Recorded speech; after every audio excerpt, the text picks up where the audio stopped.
Hi అండి, welcome to అమ్మమ్మ వంటింటి రుచులండి. ఈరోజు నేను చేయబోయే స్పెషల్ ఏంటంటే రవ్వ అప్పాలండి. ఆ రవ్వ అప్పాలు ఆంజనేయ స్వామికి చాలా ఇష్టమైన పదార్థం అండి, నైవేద్యము. ఆ నైవేద్యాన్ని ఎలా చేయాలి ఏంటన్నది చూపిస్తాను. వంటింట్లోకి వెళ్ళిపోదాం, వచ్చేయండి. అప్పాలకండి ఒక కప్పు బొంబాయి రవ్వ తీసుకున్నానండి. బొంబాయి రవ్వ అంటే ఉప్మా రవ్వ అండి. ఆ ఉప్మా రవ్వకి కప్పు పంచదార తీసుకుందామండి. ఇదిగోండి కప్పు పంచదార కూడా ఇలా వేసేసుకోండి. దానిలోకి ఒక్క స్పూన్కి మాత్రం యాలకుల పొడి వేసుకోండి. మంచి స్మెల్ వచ్చి చాలా టేస్టీగా ఉంటుంది. ఇప్పుడు గ్యాస్ వెలిగించుకునండి, బాండీ పెట్టుకుందాం. ఆ బాండీలో ఇందాక రవ్వ మనం కప్పే తీసుకున్నాం కాబట్టి అండి, వాటర్ కూడా అలా కప్పే వాటర్ తీసుకోండి. ఈ వాటర్ని బాగా మరగనివ్వాలండి. ఈ వాటర్ అంతా ఇట్లా బబుల్స్ వచ్చేవరకు బాగా మరిగినట్టుగా చేయాలండి.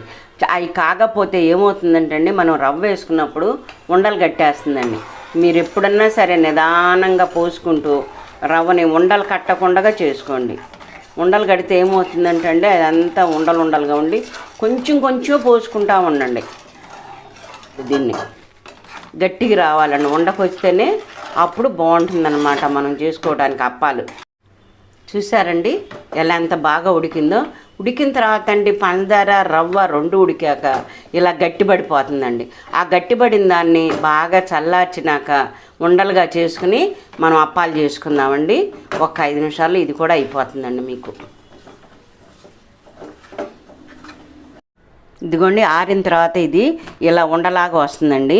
ఆ ఉండని మీరు చిన్న గోళీల్లాగా చేసుకుని ఇలా గోళీల్లాగా చేసుకుని ఒక ప్లేట్కి ఆయిల్ రాసుకుని ఇలా పెట్టేసుకోండి అన్నిటినీ.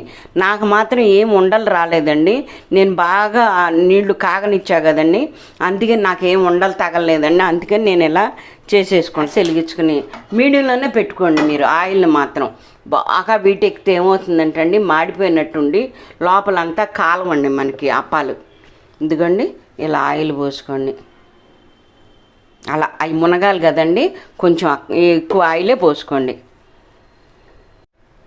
ఇదిగోండి ఇలాగ అన్ని అప్పాలను చేసుకుని రెడీగా ఒక ప్లేట్కి నూనె రాసుకుని ఆ ప్లేట్ మీద అన్నీ పేర్చుకుని రెడీగా ఉంచుకోండి. నేను అప్పుడు ఆయిల్ కాగిందో లేదో చూద్దామండి. కాగిందండి. మరీ ఎక్కువ కాగాక మాత్రం వేసుకోబాకండి.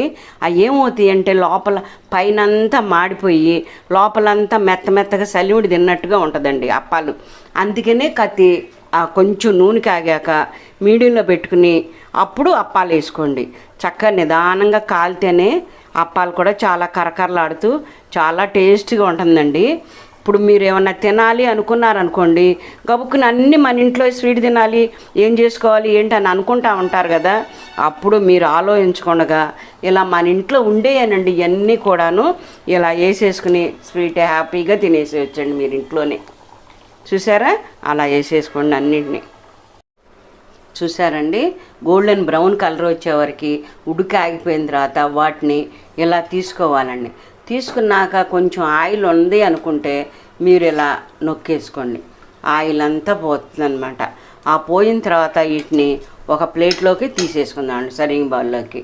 అన్నిటిని కూడా ఇలాగే కాల్చుకోండి మీరు, చాలా బాగుంటుంది. ఇంట్లోకి ఏమీ లేవని ఇలాగే అన్నిటిని తీసేసుకుని చక్కగాను దేవుడి దగ్గర పెట్టుకుని మీరు తిన్నారనుకోండి, చాలా బాగుంటుందండి ఇది. మీరు ఎప్పుడన్నా సరే ఇంట్లో 5 నిమిషాల్లో చేసుకునే వంటకం అండి. చూసారండి లోపలంతా మెత్తగాను కేసరిలాగాను పైన అంతా గట్టిగాను మనం నవ్వులుతా అంటే చాలా టేస్ట్గా ఉంటుందండి. ఇలా చేసుకుని మీరు ఇంట్లో సిరిదిండి కిందైనా తినొచ్చండి పిల్లలకి. సాయంత్రం పూట ఈవినింగ్ స్నాక్స్ ఏంటి, దేవుడి దగ్గర పెడతానికి ఏంటి, అన్నిటి చాలా బాగుంటుందండి. మీరు కూడా ఇంట్లో ట్రై చేసుకుని దాని టేస్ట్ ఎలా ఉంది ఏంటన్నది నాకు కామెంట్ చేయండి. కామెంట్ చేస్తేనే కదండి నాకు తెలిసేది. నా వీడియోని మీరందరూ షేర్ చేసుకోండి, నాకు లైక్స్ కొట్టండి.